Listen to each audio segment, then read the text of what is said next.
So apparently Talia al Ghul was going to be in that Deathstroke solo movie before Batman even showed up. And so it was his wife and Billy Wintergreen. And then he was going to have Batgirl introduced in the Batman movie. I just think that's interesting. I'm going to do more research on it. Joe Mangos just did a... Who would you have cast as Talia? Like live action Talia?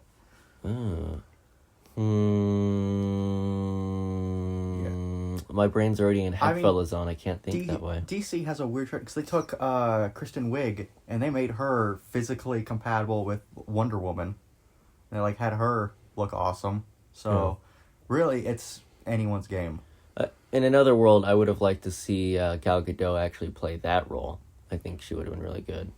She's Israeli. She's beautiful. She's deadly. She's charming. There have been some other people that I was like, oh, they'd be good, but I can't draw them off the top of my head. Also, I really get bothered when people get frustrated over things. Someone was like, oh yeah, Sofia Vergara, who is Joe Mango's, they have a thing for last names that are difficult to pronounce, his real life wife. They're like, oh, she could have been like Italia or maybe like his wife or something. And they're like, I'm so sick of people casting people who aren't the right ethnicity for that. And I'm like, well, it's a fictional character set in a fictional world, just like someone was like, oh, I'd like this guy to play Dr. Doom. It's like, well, he's not of Romani descendancy. I'm like, well, Latveria is not a real place, dumb. So it can be whatever we want, and it should be Rami Malek. Wait till they realize that, Atlanteans, there weren't a single Atlantean in that Aquaman movie. Well, let's boycott it. People genuinely thought Sokovia was a real place. Anyway, Heckfella, what a disaster piece. I'm trying. Right after I watched it, I genuinely... It's a brief ASMR. This is why I left the last podcast. Like, he was like, oh, you're not going to have a carbonated drink that will be bubbling in the audio. I was like, No, you can go now. I was just making a joke, because I knew I had to make that.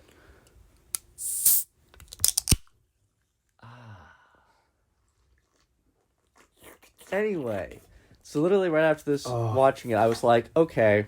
I literally just, like, mentally had a diatribe on this, how bad this was. A diatribe isn't complaining. Yeah, but also, let's just preface, we love the original Hellboy movies. I also enjoy many of the comic books. We also have eyes and ears that are connected to fully functioning brains. Yeah, I don't think you have to love the previous things, but our idea was, hey, let's watch this movie that looked bad, that's a reboot of the movies we liked, and then sort of like the Justice League to Justice League transition, then we'll watch the good version afterwards. And we were going to introduce my wife to it. But then I realized we were all going to probably make fun of what we call Heckfella, because he's not the real Hellboy. And so we ended up just the three of us watching it, because we didn't want her first time watching a movie to be heckled. And then we found out it was a terrible movie. And this is the after effects and trauma of watching arguably the worst comic book movie that's ever been made. Arguably one of the worst movies in general. It was 2 days ago, and so far, like last night... I had nightmares about it. That's how bad it was. All right, but so go on your tirade. This movie is an insult to people with eyes. It's an insult to the concept of writing and story. It is an insult to anyone who can perceive anything. Tell us how you really feel. This movie has... Not only does this movie insult two great films done by people who cared about the characters and writing it, it has no... doesn't care about that. It intentionally, I have a mental theory, sort of conspiracy theory, that it exists to prevent the third one because they didn't want to deal with Guillermo's version where everything has to be no CG or anything like that. Very little. I actually have some background dirt on this once you're done. This movie is utterly tone deaf to the point and throws music around all over the place. It is a disaster. Disaster. That's a thing they do a lot. They say, yes, that thing, when they mention things like King Arthur. We did that a lot, but just because they do it once where it's like, in the medieval time, like in King Arthur. Yes, that King Arthur. Yeah, that was sort of our first sign that, like, oh boy, this is that type of movie. Yeah, also... It's a worse King Arthur than we got in Transformers. Also, King Arthur didn't live in Arthurian times. Stop... He also... didn't exist. Yeah, he did, actually. King Arthur did exist? Yes. Like Sokovia? He was just fictionalized out the wazoo. Anyway. Like Santa Claus. But he lived in the Dark Ages. But he's the reason that the Dark Ages ended and became Arthurian legend. This movie is tone deaf. It's it's like 3 different scripts were written. One was a horrifying visual thing designed to disturb you. The other was a weird comedy thing designed to kind of intended to make you laugh, but it's too weird and immature. And it was almost like a live action Scooby-Doo level of humor. I would have liked the live action Scooby-Doo level of comedy if that was the tone they actually went for the whole time. I'm saying like it's like they merged the 3. I'm trying to remember the third one I thought of. I think you just named 3, didn't you? No, that horror and comedy, and there was one that was just trying to be an action movie that didn't work well. I think the other one was more along the lines of just visually disturbing you. Like I separated the 2 from horror and visually disturbing you because it deserves its own setting. The way I would describe this is like the kid who thinks that farting loudly is a joke. That's this movie. It's just like, oh, get it, it's funny because it's gross and unpleasant to look at or see or listen to or watch. Like I said, tone deaf. Yeah, like... And then they'll be like, yeah, all these people just died. We have to go here. Enter rock music. Yeah! Like, no, none of the characters are excited right now. This music shouldn't be hyping me up. That's not the tone of this. Yeah, like, I described it as aggressively bad because I think there's good movies, okay movies, meh movies, bad movies, and then there's ones that go in the exact opposite direction for what a movie should be. They do everything wrong intentionally. That is aggressively bad, and that is this movie. It is, like, prime example, the psychic lady who can talk to ghosts. Yep, Alice. She also normally a ginger, in this case, not. Which, whatever. Like, I feel like they're like, oh, we want to make her black. I was like, I don't care. Cast the chick who's the flag smasher in the Falcon Winter Soldier, and she's in Fist Nest in Solo. She's both British, kind of, mulatto butts, and has bright orange hair. Yeah. Also, like, what I would have... She's too classy for this movie. Like, and then also, when she talks to ghosts, think about how you would visualize, oh, she's channeling the spirit of a ghost. You're wrong. That's not what they did. Instead, she vomits up a long placenta umbilical with I thought it was like her puppet on it. intestines sort of inverted outward. It looked like intestinal lining moving out. And then at the very end is a really bad CGI version of whatever character you've already seen. Well, it's a really bad CGI torso connected to a... poorly green screened head of an actor. Yeah, so there's 2 layers to the bad CGI. At one point during the movie, there's a bunch of... I don't really care about spoiling it because it's a garbage film. But there's a bunch of monsters being sucked back into a vortex of, like, evil butthole.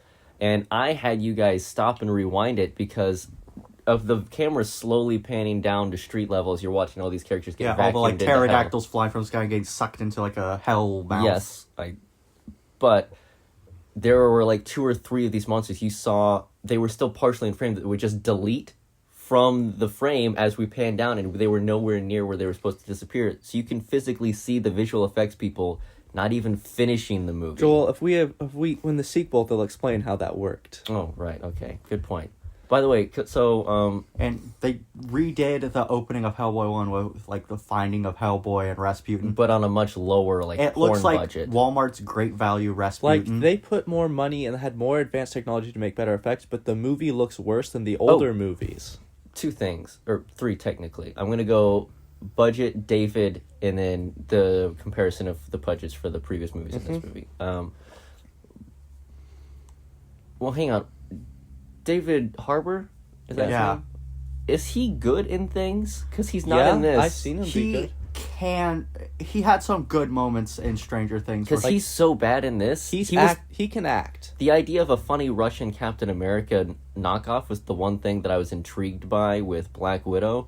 And I was like, yeah, that has a chance to be good. After seeing him in this, I'm genuine. The one thing I was kind of intrigued by, I don't even want to see that anymore. Like, this guy, he was so bad in this movie, I don't want to see other movies by studios that consistently make good things. That was my big question there. But budget-wise, Heck Fella, 2019, was made on a budget of, guess how much?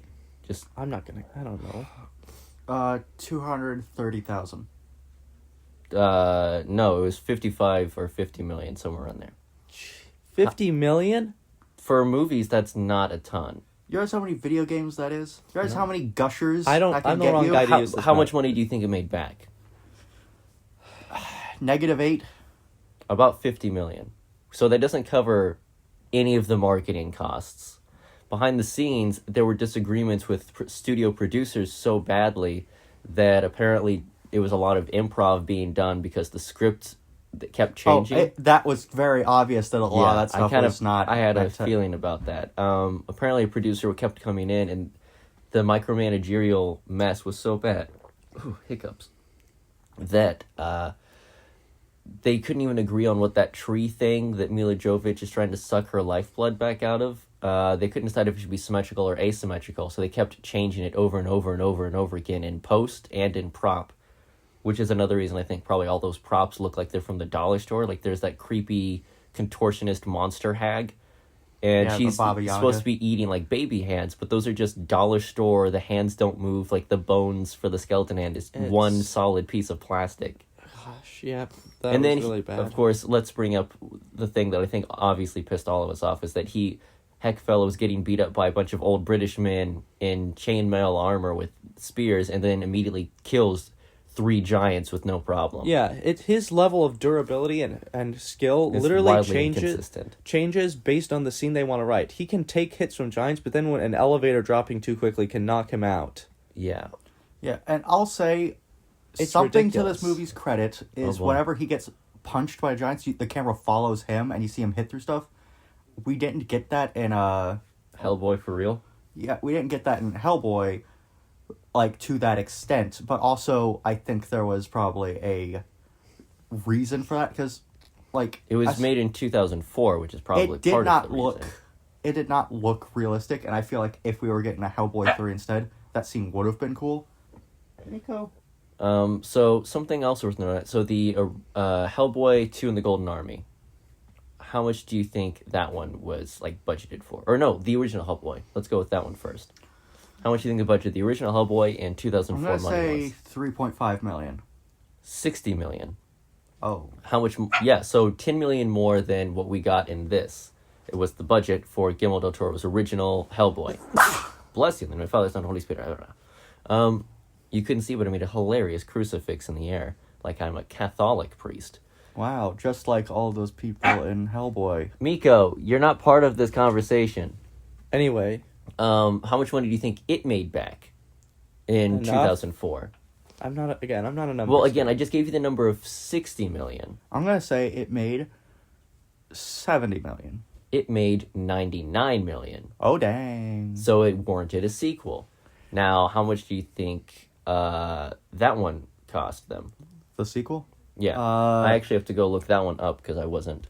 That got them a net gain of... Gosh dang, I have financial management test tomorrow. This is not great for me. Think of it as practice. $75 million. Hang on, I was it's like just looking what at it netted.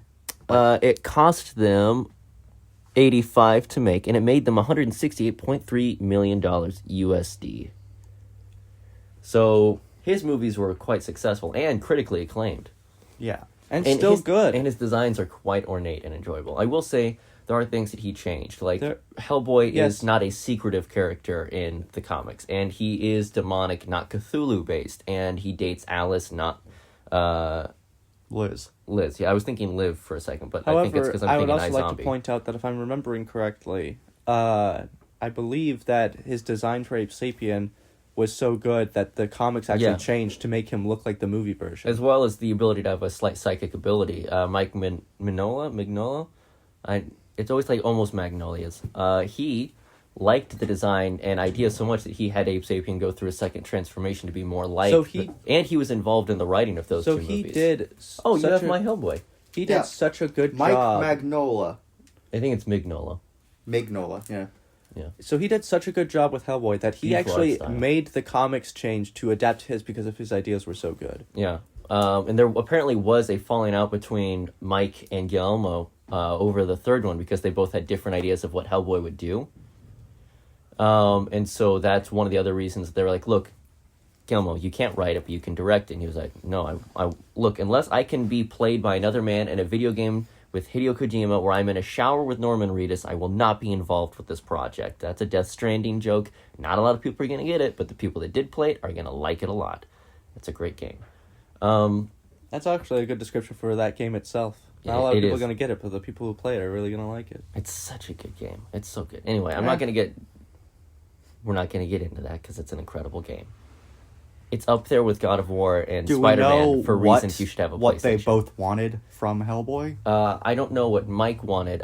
We obviously know that Guillermo wanted to follow, like, the end of the world, having 2 kids, some stuff with Abe Sapien. Liz. I've been watching a lot of Law and Order, and Olivia is the female detective, so I've got Olivia in my head right now. But yeah, so we were going to get all that. I don't know what Mike wanted, but whenever he wasn't going to get creative control, they were like, well, sorry, pal, I don't know what to tell you. And so he was like, well, maybe I won't come back then, because he thought he would parlay that. And then they're like, well, we don't care. And then Ron Perlman was like, well, then I'm not coming back. So then it took a long time. And then around the time... it's just a whole bunch of, it started as a molehill, and then it became a mountain of a whole bunch of people going on strike. Look, once you lose Guillermo, that should have been the red flag. Once you lose Guillermo and Ron Perlman, you don't have Hellboy anymore. Well, here's the thing. That's when these were the different ideas he had afterwards. He was like, okay, well, I want to do an Abe Sapien thing. And then they're like, nah, we're rebooting. He was like, fine, Shape of Water. I'll win some awards. I'll tweak it and make it my own thing. And it worked out very well. Also, a lady had sex with a aren't fish. we glad we didn't get the Heckfella sequel, because that Abe Sapien thing Looked horrific. apparently I've never the, seen direc- it. the director said that's not what the arm would have looked like. It's just a monster hand they had there that they could do it. He says he loves fish designs and aquatic stuff, so he was going to totally redesign it and make it look really creepy. But again, I think these Based people... on the designs I've seen so far, I'm glad we didn't see it. Every single monster and creature and, to some degree, actor in the movie looks uglier and worse than every other thing that actor, person, or monster has ever been featured in. Which is not only playing into the insult to the eyes aspect, but also even more infuriating when you see how well designed Guillermo's stuff is. Yeah. And how good it was, and even... Okay, I Hang on gotta one deal with second. that. how good Guillermo's stuff was compared to how bad and how insulting to the eyes Yeah. this latest version is. I mean, Guillermo can do scary designs, too. If you've ever watched The Strain, his version of vampire is called, Strigoi, and it's a blend of sort of Eastern European and Mexican and all these different cultures and takes on those more parasitic snake-like monsters. They're horrific. They have a tongue that shoots out, 6 feet or so with pinchers at the side and injects you with, parasitic worms that turn you into a monster. Your genitals fall off. You become a horrific monster. But also, the throat gets this sort of ornate, almost pinstripe calligraphy artwork design around the scarring. There's always this... It's horrific, but there's this subtle detail of, beauty hidden inside the nightmarish design. There's an idea... There's clearly thought behind it just needs to be scary. There's work and design. Yeah, there's... Sort of even with the monster from Shape of Water, they specifically designed the creature's features and colors. When you light it one way, he'll look aggressive and angry and cruel, and in other lighting, he'll look sympathetic and sweet. They made it sort of like those tricks where you cover one eye with the red lens and you see one thing, and then the blue lens shows you a different thing, those old sort of trick panels and stuff. They did that, but on a much higher budget and more intricate scale for a sort of made-up character. I say sort of made-up because it's clearly inspired by Abe Sapien, but also Michael Shannon's in that. Great actor.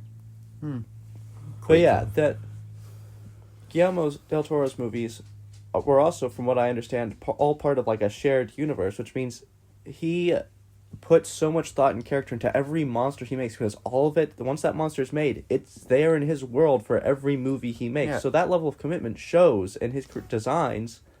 Whereas these monsters look like they were pulled from fan art. I will say there was one cool design for a monster that was walking through a river. Yeah, that's the one that I was thinking of when I said pulled from where fan they art. had floating stuff and it was very ornate. I do think that was... That was cool, but again, it looks like it was just stolen from one of those standard... Also, why does Hellboy look like he's pink instead of red? Or, sorry, Heckfella, just to clarify. Heckfella will always be David Arbor's version in this conversation. Hellboy will always be Ron Perlman. Oh, I almost forgot. They were, after the Shape of Water stuff, then they were like, okay, so they're rebooting. Why don't we make an animated feature or a comic book so people can have closure on the trilogy I was going to make? To which Mike said, there's a movie version and there's a comic version. Let's not confuse people. Jeez, Mike. Yeah, I know. Mike sounds like kind of a dick sometimes. Do we need a... Which sucks because he's such a talented... he has Batman and Hellboy crossover comics. His art style is inspired by, Jack Kirby and some of the greats. He's incredible. Can we please just have, like, Shape of Hell or something then? Can we get...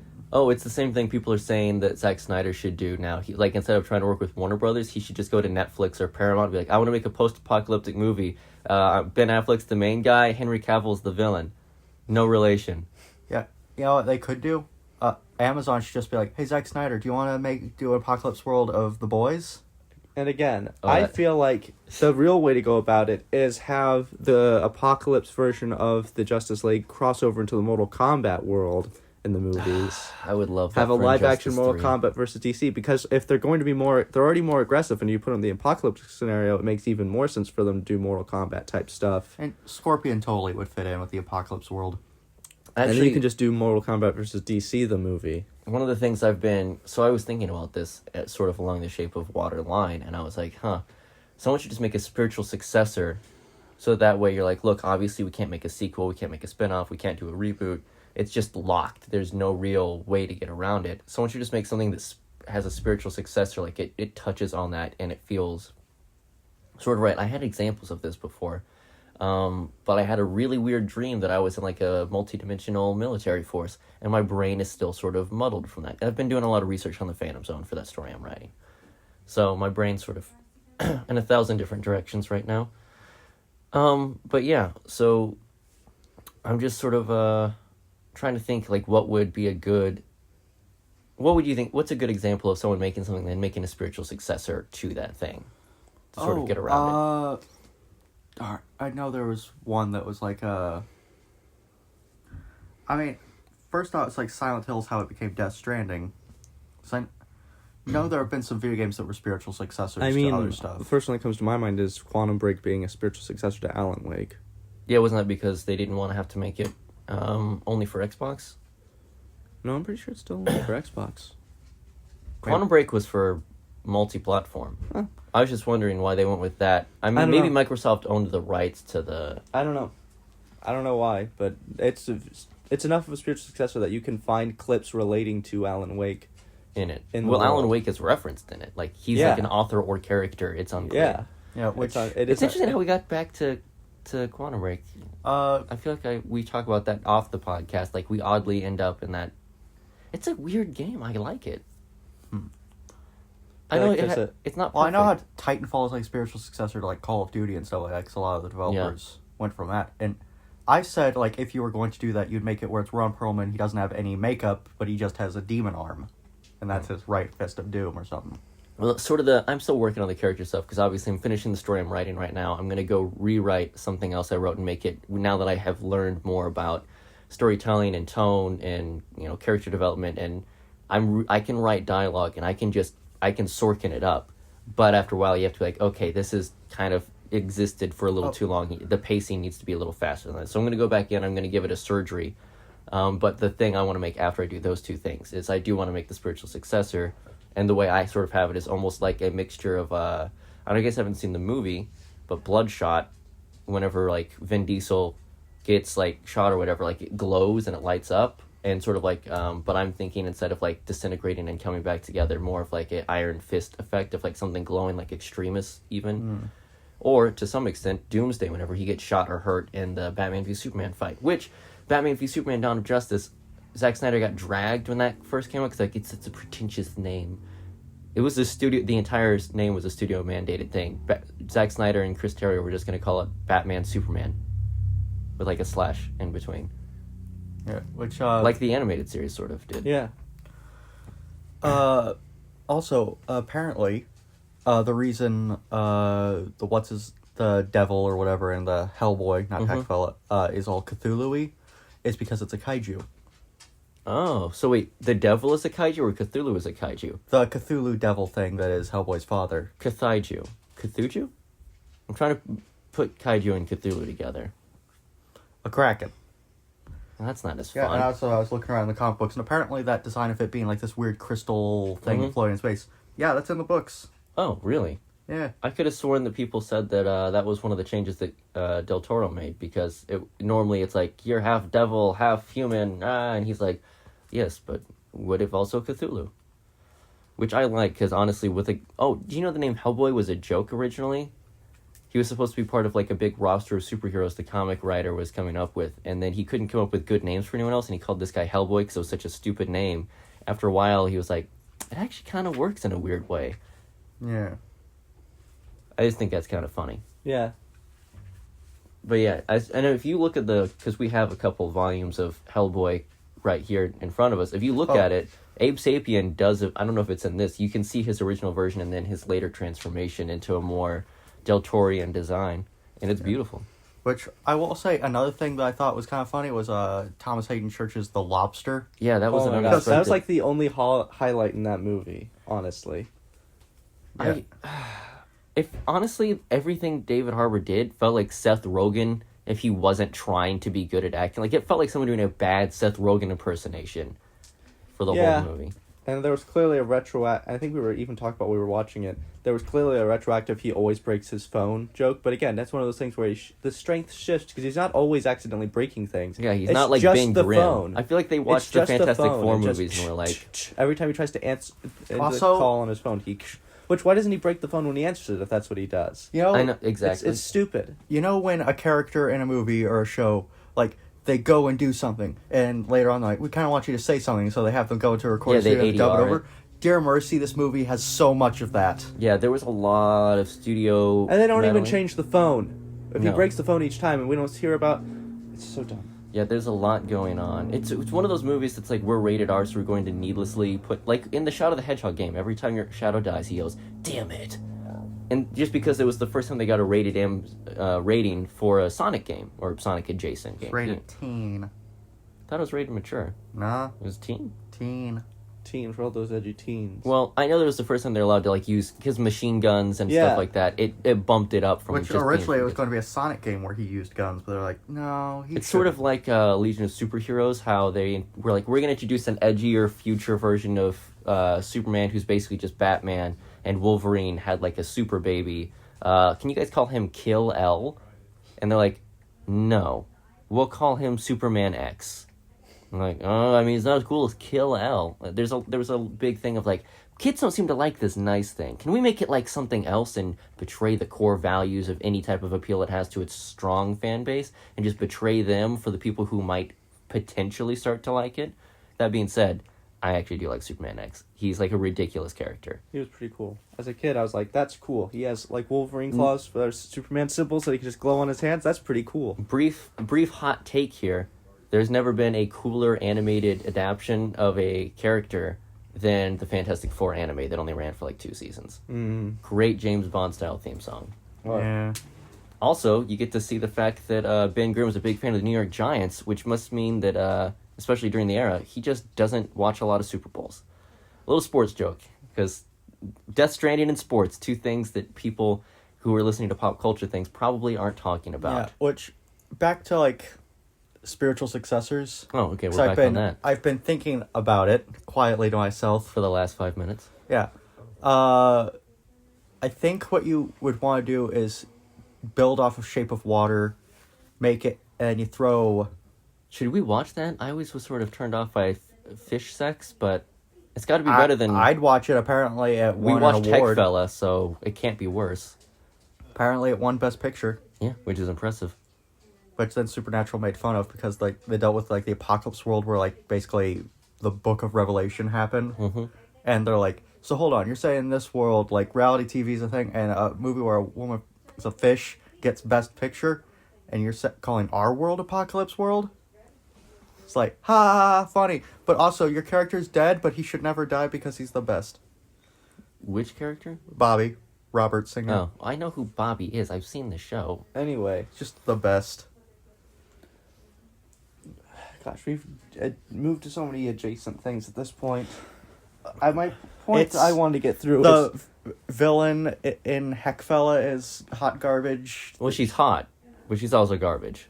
It's one of the rare times that actually is they two try and say, different well, also, oh no, witches only eat people because we expect them to, and immediately... Yeah, what was up with that? Like, they had a weird thing. It's like monsters are only bad because we make the monsters, but then they're all still monsters. They never still have a turning eat children. I have 2 quotes that they have about making the movie.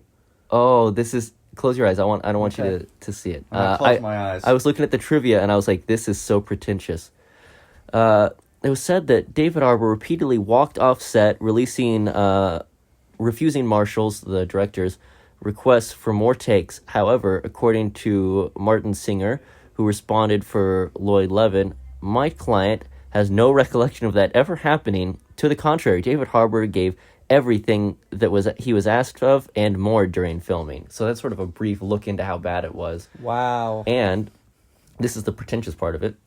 David Harbour had stated that David Harbour's already pretentious. had said that the film will be a character piece and feature mature themes and complicated subjects that will warrant the film's R rating, stating, what does David Harbour sound like when he's not? Is he just basically dollar store Seth He Rogen? didn't change his voice. Like, imagine Santa Claus on the verge of tears. He didn't change his voice. Okay. Really. But, like, tearfully... It really is this study of this man going through his horrible conundrum, and we really get to go in deep with them. Is that a good David Harbour? Did I? Yes. Decent, actually. I've never Yeah. seen anything he's in other than this, so I'm feeling I mean, pretty he good. doesn't really change his voice. Yeah. This I'm character. on your side. Yeah. And It's such a bad Hellboy movie. definitely came off as an edgy teen, which he was like that in the previous ones, but that he was wasn't like... hated. I didn't hate him. Yeah, Yeah, but that, also, he that was illustrated as a bad thing. He also wasn't like, he's like, wait, so And what's a also- ghost? I'm like, how do you not know what the fuck a Also, ghost is? going back to the fact that the idea that they're saying monsters aren't bad, they never lean into that. They're Yeah, always there's still never- He bad. just spontaneously comes to that conclusion. Yeah, well, we open and with it never pays off because they stay bad throughout the entire movie. we open with a horrific creature eating baby soup, and then we close again with same said monster eating baby soup. So at no point was I ever like, well, maybe he's got a point. I'm like, we establish almost immediately these Yeah. are not good people. Also, Hellboy makes 2 separate pacts with, like, undead people. and doesn't fulfill either of them. Yeah, and he always... There's and no he point. doubles back after he gets what he wants every time. And Our there's hero. no consequences because he just gets into another pointless fight Admittedly, the first one was kind of a thing. It's like, oh, I want your eye because you took my eye. It's like, okay, we never specified time. I'm still using this one. And, like, if that had been like the end of it, like she didn't try and fight back, and that was just like crap. He did get me. Then I'd be like, okay, that's kind of admirable. He solved it using brain power because I didn't think of that. But no, they But- needed a creepy fight scene. Yeah, With water balloon breasts. Ugh, breasticles. They're old lady breasts. Anyway, horrific. I one time I was helping an old lady with something, and my hand got squished between what I was holding and her breast. It was the most horrifying moment of my life. I wanted to peel my skin off. So watching that Heckfellow fight, it was just like, I was getting Yeah, and the PTSD. second time it's like, oh, you must wield Excalibur because you're the descendant of King Arthur, which is... dumb. We all know that's Stanley Tucci. But there's like... And he doesn't take the thing because he realizes he's going to be, like, evil. But then he does. Yeah, but then later on, he just finds it sitting where it was. Again, another inconsistency is like, what was the point of him refusing it? Also, why was it in the stone?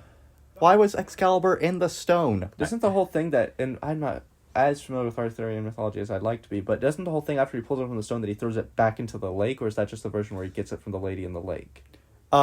In the version where he pulls the sword, he like passes away, he gives it to Lancelot to like take it off and hide it away so it doesn't get used for evil or anything. Well, according to Guy Ritchie's King Arthur, Legend of the Sword, Still haven't seen it, but I heard it's good. there's a reason that it's in the stone, and I'm not going to spoil it because it's actually a pretty interesting twist on it. And that's a movie The ore worth just not spoiling, I assume. Also, there's not a single visual effect, by the way, in Heckfella 2019 that is at all good. It somehow looks like they took the visual effects from Spy Kids 3D and applied that I level feel like of the care. best description is all for all their special effects is intentionally gross. It's like the bowling alley thing. Whenever like you bowl and like, oh look, and it's like a weird little animated thing showing you got a spare or whatever, and it doesn't look good. That's makes this sense. whole movie. I will say, there is one visual effect that does work. Okay. That is when Let's try they to be show positive. Apocalypse World Hellboy. Yeah, that's his true. curved horns That- and the crown is like very Arthurian He's in on its a shape. dragon, and the world is on fire, and he's That- chopping through people. That looked like an amazing. Though granted, it was entirely CGI, and that's when I said out loud, "Why can't we just get like a Final Fantasy Kingsglaive and CGI animated. CGI movie of Hellboy? Because that would fit so well." I don't know. and also, I'd watch it. And even though the graphics in that were good, it felt a little bit like a video game intro. I Which isn't don't bad. count that as a negative. It's not bad. It's just, to me, that stands more to the fact that, like, they had a bunch of ideas, And they just kind of threw them together. and just the inconsistency. Just like Transformers 5. Consistency. Transformers 5 is a much better movie than this. And I hate Consistency that is movie. really important to me, and in a story, when I think of a story and how it's written. So the fact that this movie has so many inconsistencies really bugs me. Here, I'm going to do something to help massage my ego briefly. So, after watching Heckfella, the brief bit of that story that I was writing that I had you read, how much better would you say it is? What brief story? The DC story I'm writing. Blood and Steel. Oh my good dude. Because I remember you saying Not before even we watched in the this, same league. That's like, Here's which is better, this golf ball or the planet Jupiter? Like, they're very different. Compared to this movie, you don't need to get that close. You're going to scream at the poor people. You're getting very upset. this movie, you remember that children's book we had where that hippo sits on the peanut butter and jelly sandwiches and loses it and spent the entire time with it stuck to his butt and he's looking for it? You remember that children's I book? had wiped it from my memory until you said that. Compared to this movie, that is Shakespeare. If you're wondering what that story is, he just explained it to you. So wait, That's it. between Peanut Butter Butt and Heckfella, where does my first few pages Well of above my... all of that. Okay, I just like, well, you're not quite Peanut Butter Butt. You got to work on it, pal. Like, and I still remember If someone gets something stuck to I their think butt it's and they don't genuinely notice called it Peanut Butter Hippo or something. It probably is. Joel, I distinctly remember afterwards you were talking about, because I'm writing a Harry Potter type thing, and you were like, hey, no matter what you write, it's going to be better than that. And I was like, that doesn't mean anything. Yeah, but think about it. That's Someone like- paid $50+ million to make that movie. Like, I genuinely... Your thing's I gonna be wa- worth more than $50 million. I walked out of the living room having seen that, and I thought to myself, I was depressed because I was like, humanity came together. A small group of humans, and that was the result. Are humans worse than I already thought they were? The way I described it on the Twitter sphere is that after having seen that movie, it almost excuses God trying to wipe us out with Corona immediately after the release of that film. Like, It's so bad we almost deserve it. I told Sam, like, it put me in connection with God. That same way that you're sitting in front of a toilet on your knees, just like, oh, Lord, I don't know what I did, but I'm sorry. Like, that was the level of sick that I felt in You my had stomach. emotional diarrhea. Yeah, and I was genuinely like, Lord, what happened? Here's so my plan was after watching that I was going to go hang out with my wife. We were going to talk. I might, be kind of sweet and romantic, or just, like, talk and have a good time. I was so emotionally, like, violated by the movie. I just kind of sat there sadly, and I was like, I can't wait to watch Law & Order, a show about people who get raped, because it will be better than this and less depressing. And some of the bad guys in that show just get away with it. Like, oh my goodness, words don't describe.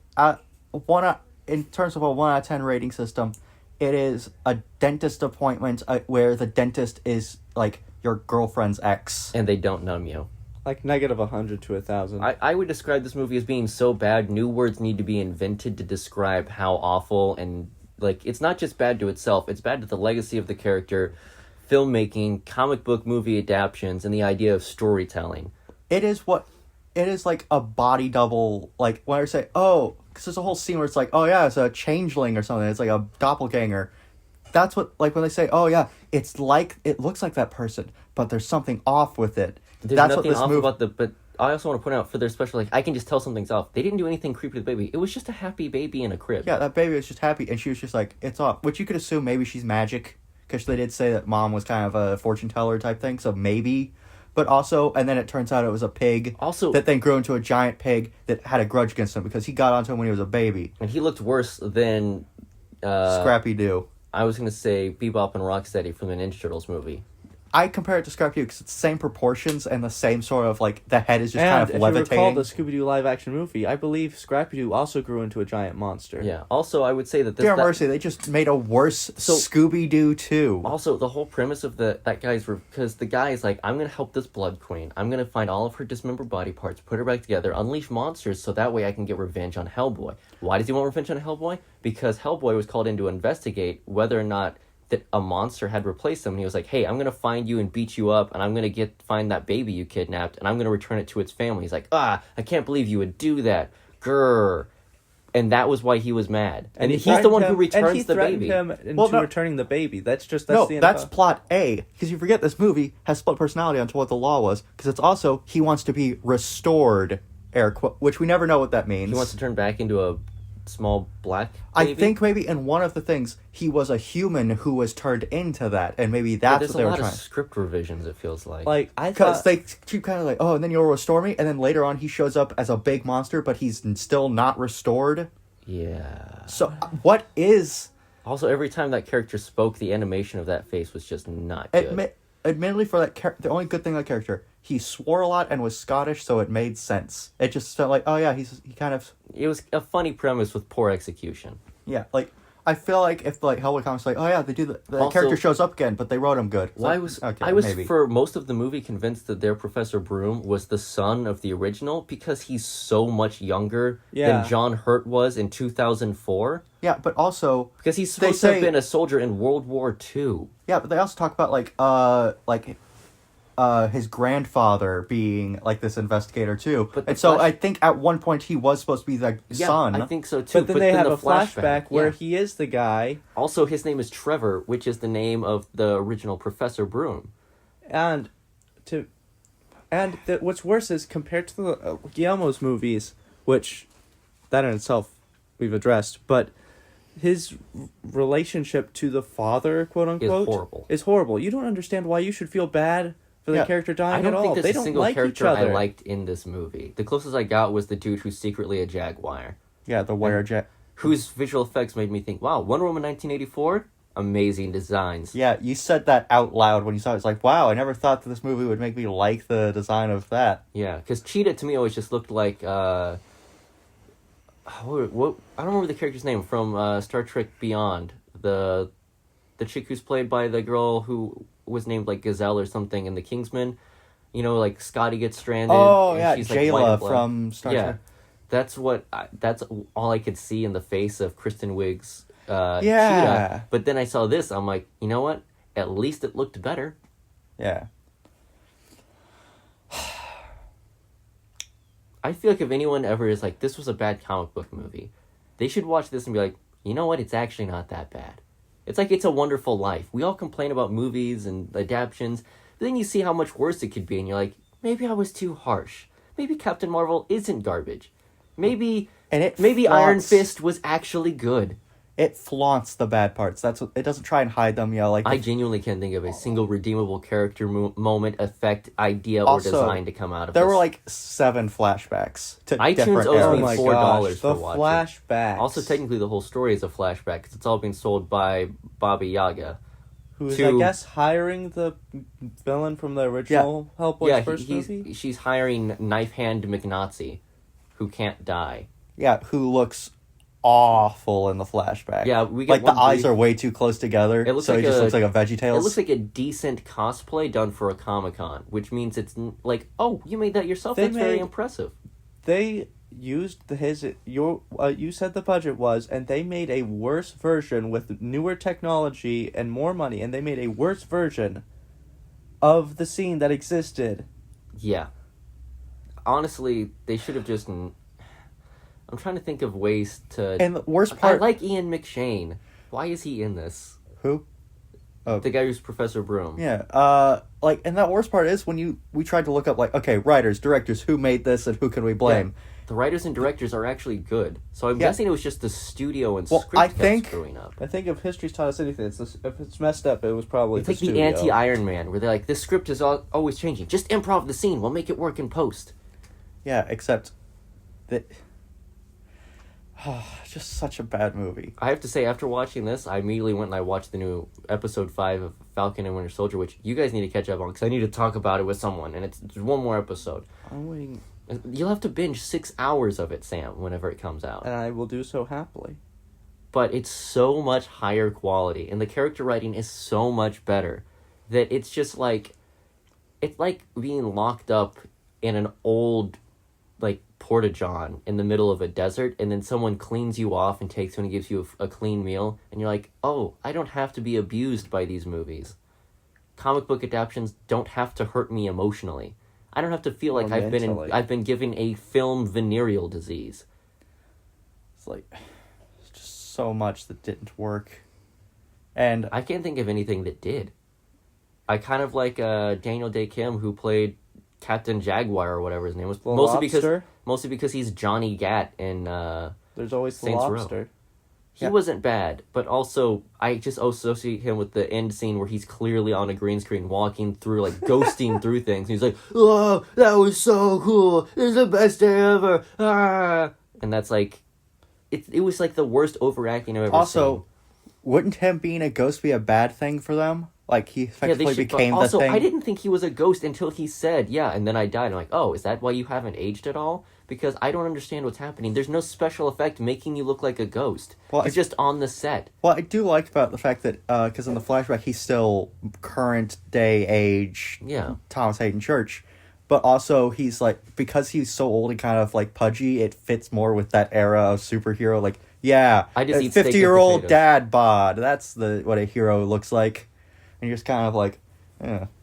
I can't believe they're bringing back Alfred Molina as Doc Ock for Spider-Man, but not bringing back Thomas Hayden Church. Thomas Hayden Church was amazing. Honestly, I'm kind of okay with that just because his send-off in 3 was so good. Yeah, but also, I mean, it's basically Alfred Molina doesn't understand how Marvel works, so he's basically confirmed that Tobey Maguire and Andrew Garfield are back as well. Which, honestly, Andrew Garfield got done dirty, and people are like, what if everyone, like, that's the big climactic death, is that Andrew Garfield's Spider-Man dies?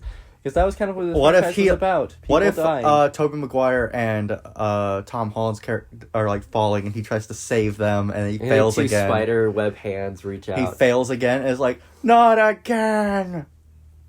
I'd be upset about one of those deaths. No, Tom Holland's will die the way Gwen's dad did, and then You'll see ghosts of him. Sam Raimi's Spider-Man will die the way Gwen did. Yeah, but it'll be from the art film where he's like masturbating or whatever. So that's the face you'll see of him instead of being like, I'm sorry, I can't date you, Gwen. Just see Tom Holland just...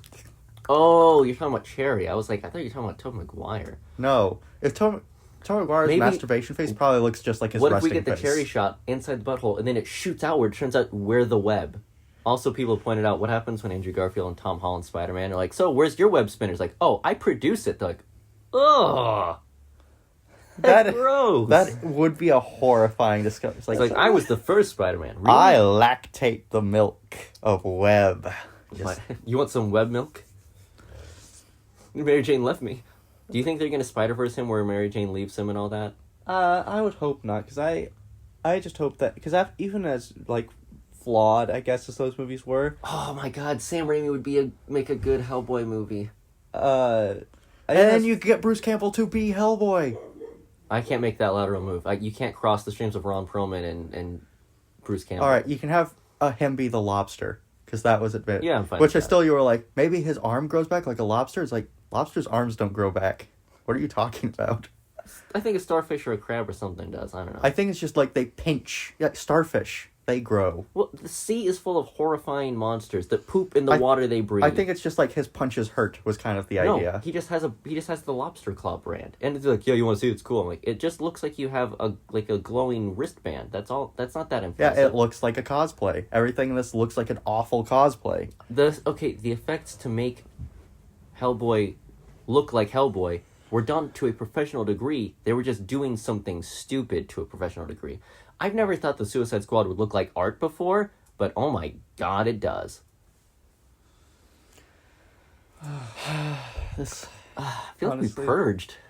And the deep sigh of, like, sadness we just all had is a pretty good summary of how this movie makes you It's feel. like when you're really sore from a workout and you like stretch and it hurts and it kind of burns a little bit and then you let go and now you have like your muscles are loose again and you feel better. Like it hurts. But But once you get it don't out of your watch system. this new Hellboy. Don't watch Heckfella. If you've kidnapped someone and you're trying to get them to give them information like where the hostages are, force them to watch this. They'll do anything to get out of that room. especially if they've seen the originals. The CIA should fund Heckfella sequels specifically for use of, like, Guantanamo Bay or something. It's also Tom King, the guy who writes the Injustice comics and stuff. You know, he worked for the CIA. That's terrifying. I'm not even joking. I'm gonna end on a very real note. We're gonna find out that like, oh yeah, there was a spy and his girlfriend was killed by another. It sounds by like an a dumb evil comic spy, book or movie and where so it's he like, I killed- was a spy, but I want to become a comic book artist. writer. But this is a very real statement. I didn't meet I was in the infantry, so your job the whole time isn't, because a lot of people in the military are like, yeah, I do supply, I do medical stuff, I do mechanic work, I'm a pilot, but also I know how to kill. Infantry doesn't have any other service to provide other than killing and dying. That's all we were programmed to do. So, arguably, a tough guy job. Then I met some special forces guys. They were incredibly chill, very polite, very gracious, nice people who also were built like supermodels and like just Greek gods, and they were terrifyingly efficient at murder, but always happy.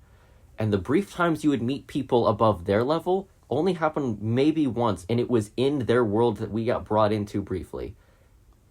They have shark eyes, the people that are above that. They aren't happy, jovial people that just, like the guy who did the Hunting Hitler series, how he's been on like the Joe Rogan podcast and stuff. He's a very tough guy, but he's jovial and nice. He has a daughter. He goes to Little League games. He's just a nice, cool guy.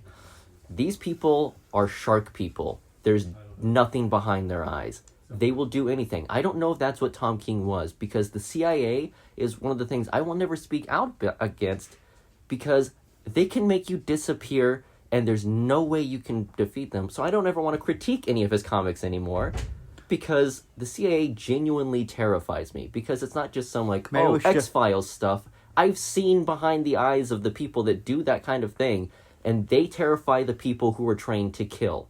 I mean, if the CIA has those mind-wiping technology, I would love to partake in that for this movie. Maybe just have this movie speak out against the CIA, watch it get wiped from the face of the earth. Have this movie words. It's like a poop you take that hurts afterwards. I feel like I'm mostly just happy with my original summary, which is it's an insult to people with senses and eyes and movies and writing and. Again, it's so bad. New words need to be invented to describe and how bad and hard offensive. talking with Rachel about it, because I was like trying to say it's like imagine the worst movie I've ever seen, and she's like Man of Steel, like you like. Yeah, honestly, if you see divorce papers that say Man of Steel, cause of divorce, just understand why. That's one of my favorite movies of all time. That and Blade Runner 2049 and probably Interstellar or Tenet. Those are peak cinema. Like, they make me happy. So anywho, 0 out of 10. Negative 666 out of 10. Negative 1,000 out of 10. Well, mine's the devil's number. It's Satan. Negative infinity. It's like a drip feed of bad. Negative infinity. Yeah, let's say that the score is constantly dropping by 5 points, and it's maybe being raised by 2 points, so it's always going to be dropping further than it can ever get back. Much like our sanity after watching. Or the American debt. If you want to watch Little Evil or something that has a better... Just go watch the Hellboy movies. Yeah, go watch the good Hellboy movies. If you watch the two... And the animated ones that also have Ron Perlman. Watch the... Or play Injustice 2. Watch all the Hellboy stuff that has Ron Perlman in it, and then maybe Little Evil if you're thinking, I want something that doesn't have Ron Perlman but also has Devil. That's your best option. I will say, watching this, Bloodshot is a fun movie that's like, this is kind of dumb. Looks like art compared to this. Venom is a movie that I'm like, this is not a good Venom movie, but it's just like a silly, cheesy, like, it's a bad movie, but it's silly. And it has that girl who realistically shouldn't be attractive, but is very attractive. This movie makes Venom look like Thor Ragnarok. Of like, wow, it's that good. It's that fun. And it is not that good and fun. Although the sequel's being directed by Andy Serkis, so I'm hopeful that it's not total garbage. I don't know if he's a good director, but at least the visual effects. Is? Venom 2, There Will Be Carnage, and bad naming conventions. Venom 2, maybe we're canon. Here's Jared Leto as a vampire man. I'm more excited about Morbius than I will ever be for Heckfella. By 1,000%. I would rather rewatch both Ghost Rider movies with Nick Cage and Daredevil with Ben Affleck. If I was working on the... While sleep deprived. If I was working on the Morbius movie, 100% I'd be documenting everything, because I know that Jared Leto's an insane person. I'm convinced that Jared Leto thinks they're just making a documentary about his life. Yeah. Anyway, yeah. What a terrible experience. However, we've now purged our evil into the internet, so now it can spread into them like the anti-life equation. Yeah. Should I end on that great joke I told my wife? Never mind. I'll save it for the next episode. This is the second episode in a row we've talked about Hellboy, by the way. This is, like, I feel like us talking about it on the internet is like how they appealed that law where you no longer have to tell people you have an STD before you have sex with them. And then STDs rose. I feel like there should be a legislation. I didn't even know that was a law. Yeah, it got appealed in court, and then STDs rose up. Wonder... More like appalled. Like, and turns out, like, shockingly, the politicians were the ones who were like, yeah, I really need to get that. It's really ruined date night. Yeah, shocker. Yeah, but I feel like that was like, we should have a disclaimer at the front. It's like, hey, we're about to talk about one of the worst things. Like, I've seen all the Transformers movies. This is worse than all of them. Yeah, I would rather have to binge watch all of Michael Bay's Transformers movies, not even the good one being Bumblebee, back to back, constantly for 24 hours, than ever watch this movie again. It made me nauseous to look at with character designs. The effects were an offense to anyone who even has a MacBook. The acting was terrible. The props were dollar store. It made the CW look like HBO Max. Good stuff. Well, have a great day. Well, so that was Hellboy. Yes, that Hellboy. And yes, that one. And King Arthur. Yes, that King Arthur. Which is just...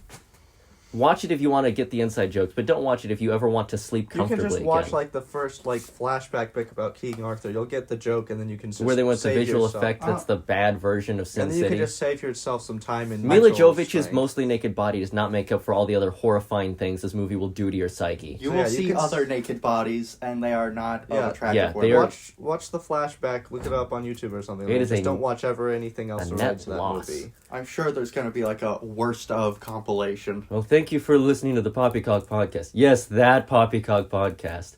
Next week we'll talk about something else. Like, yes, that something else. Like, I don't know, probably more of our stories or something that we're working on, sort of. I feel like I had something in mind, but my mind is so disgruntled and splattered with the insanity of... Oh, probably Falcon and Winter Soldier, because the show will be over.